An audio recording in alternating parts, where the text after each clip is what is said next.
जो देश हिताची क्रांती करतो, जो देश हिताची क्रांती करतो, विद्यार्थ्यांच्या शिक्षणासाठी क्रांती करतो, जो देश हिताची क्रांती करतो, जो विद्यार्थ्यांच्या शिक्षणासाठी क्रांती करतो आणि नीट परीक्षा पेपरफुटी प्रकरणावरती अमेरिकेतून अभिजित दिपके क्रांती करतो, जो सोशल मीडियाद्वारे ती सरळ जंतर मंतरवर प्रगल्भतेने जमिनीवर करतो आणि केंद्र सरकारचे धाबे दळणतात.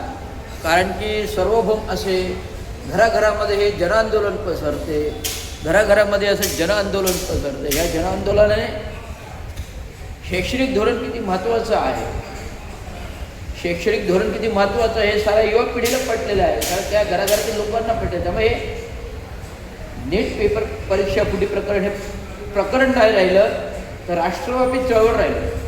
तर राष्ट्रव्यापी चळवळ राहिल्यामुळे आज सरकारला भीती निर्माण झाली. जर विद्यार्थी दशेमध्ये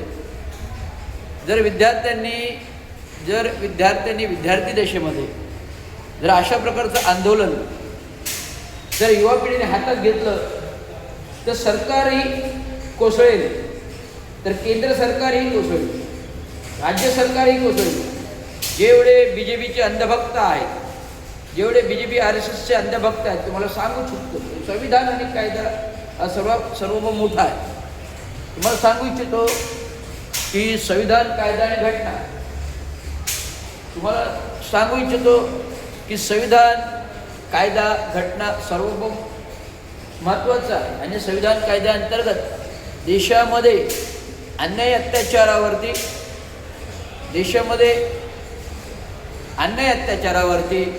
बोलण्याचा, हक्काने हक्क मागण्याचा आणि या संविधानाअंतर्गत डॉक्टर बाबासाहेब आंबेडकर दिलेले कायदा, कानून, लोकशाही अंतर्गत आंदोलने करण्याचा, चुकीच्या गोष्टीवर बोलण्याचा, समता समानता बंधुता, व्यक्ती स्वातंत्र्य हा अधिकार प्राप्त अधिकार दिला.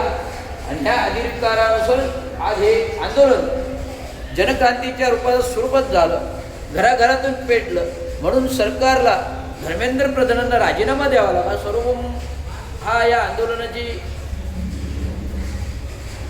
जीत आहे. आणि या आंदोलनाची जीत मी सांगितलं होतं की अभिजित दिपकेला संरक्षण द्या. या आंदोलनामध्ये राजीनामा देतील, सर्व करतील, परंतु जो या आंदोलनाचा काटा आहे तो काढण्याचा प्रयत्न सरकार करेल.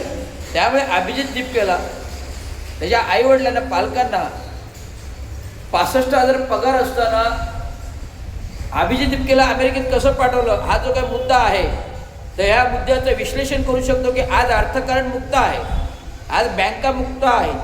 आणि या अर्थकारण बँकांमध्ये कर्ज घेऊन अमेरिकेत काय जग फिरू शकतो. देशाने अर्थव्यवस्था खुली केली आहे, कर्ज वित्तीय संस्था द्यायला तयार आहेत. तुमची कर्ज फेडण्याची क्षमता आहे तर तुम्ही कर्ज घेऊन जग फिरू शकता, अमेरिका काय. त्यामुळे अशा मूर्खपणाचे प्रश्न केंद्र सरकारने दबाव आणून जर कायदा सुरक्षेला, इन्कम टॅक्स विभागाला, ED विभागाला जर असे काही निर्देश दिले असेल ते चुकीचे आहेत, संविधानाच्या घटनेत न बसणारे आहेत. उलटा ॲट्रॉसिटी अंतर्गत अभिजित दिपके हा मागासवर्गीय आहे आणि डॉक्टर बाबासाहेब आंबेडकरांचे भीमात रक्त आहे. आणि जर सरकारला भीती वाटत असेल अभिजित दिपकेपासून, कारण की हे आंदोलन यशस्वी झालं तर EVMचं आंदोलन घेतलं तर EVM बॅन करावं लागतील, ही भीती सरकारला आहे. म्हणून अभिजित दिपकेवरच्या वडिलांवर, कुटुंबावरती नोटीस पाठवणं की 65,000 रुपये पगार अमेरिकेला कसं, तर सांगू शकतो अर्थकारण खुले आहे, बँका खुल्या आहेत, कर्ज घेऊन अमेरिकेत जाऊ शकतो. धन्यवाद. जय भीम, जय महाराष्ट्र.